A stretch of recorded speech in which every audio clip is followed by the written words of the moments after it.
Bonjour, une autre raison de louange, eh bien, c'est que c'est le pardon de Dieu, c'est que Dieu nous remet les dettes, et c'est la parabole dans Matthieu 18, versets 22 à 34, où le roi, eh bien, il a un débiteur, et le débiteur, il lui doit beaucoup d'argent, 10 000 talents, on dirait aujourd'hui peut-être 100 millions d'euros, en fait un truc qui ne sera jamais remboursé.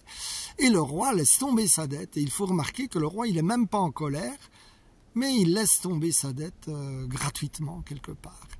Et donc ça, je dois dire que moi j'ai plein de raisons de reconnaissance et je me sens vraiment en louange par rapport à Dieu qui a laissé tomber mes dettes.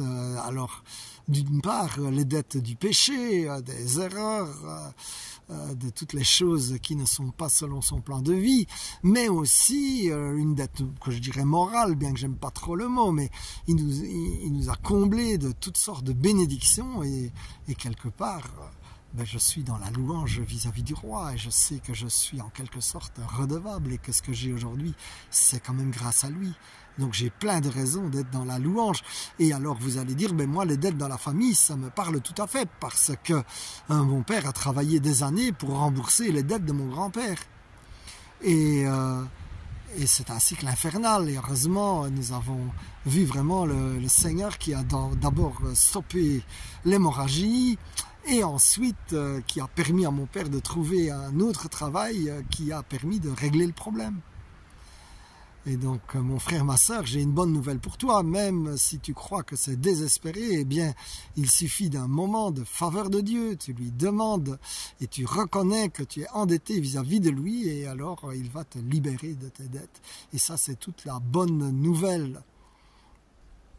Dans la suite, le fameux gars là, qui a eu ses dettes pardonnées, il a quelqu'un d'autre qui lui doit aussi de l'argent et qui lui doit beaucoup moins, lui. Et là, il devient exigeant et il veut le remboursement. Et ça, évidemment, ça me fait penser à la phrase du Notre Père, pardonne-nous nos offenses comme nous pardonnons à ceux qui nous ont offensés.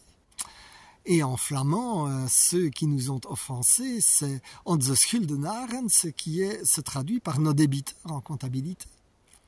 Et donc c'est sûr que nous avons des débiteurs, des gens qui nous ont offensés volontairement ou involontairement, mais qui de toute façon ne viendront probablement pas demander pardon, ou de toute façon, même s'ils voudraient, parfois ils ne savent pas réparer. Même s'ils voulaient, lorsque c'est des trahisons, des choses, ou briser une réputation, ou des choses comme ça, le dégât est fait. Donc ils ne savent même pas réparer. Donc c'est une mauvaise dette, comme on dirait en comptabilité. Il vaut mieux l'annuler, ça ne sert à rien de la garder, cette mauvaise dette. Mais parfois nous voulons la garder et le gars qui a voulu garder la dette et forcer le paiement, eh bien le roi s'est mis en colère contre lui et donc il a permis au bourreau de l'attaquer.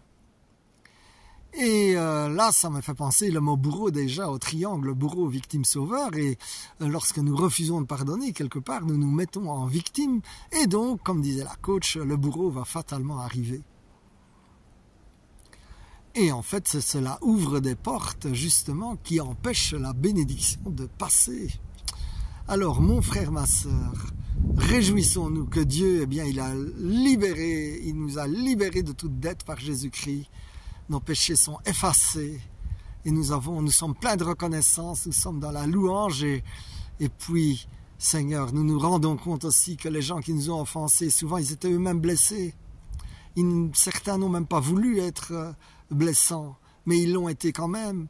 Et Seigneur, je te prie maintenant que tu viennes avec ton onction de consolation sur mon frère, ma sœur, cher Esprit Saint, que tu viennes avec une onction de consolation, que tu viennes les libérer des bourreaux. Et merci Seigneur Jésus. Amen, amen, amen. Sois béni.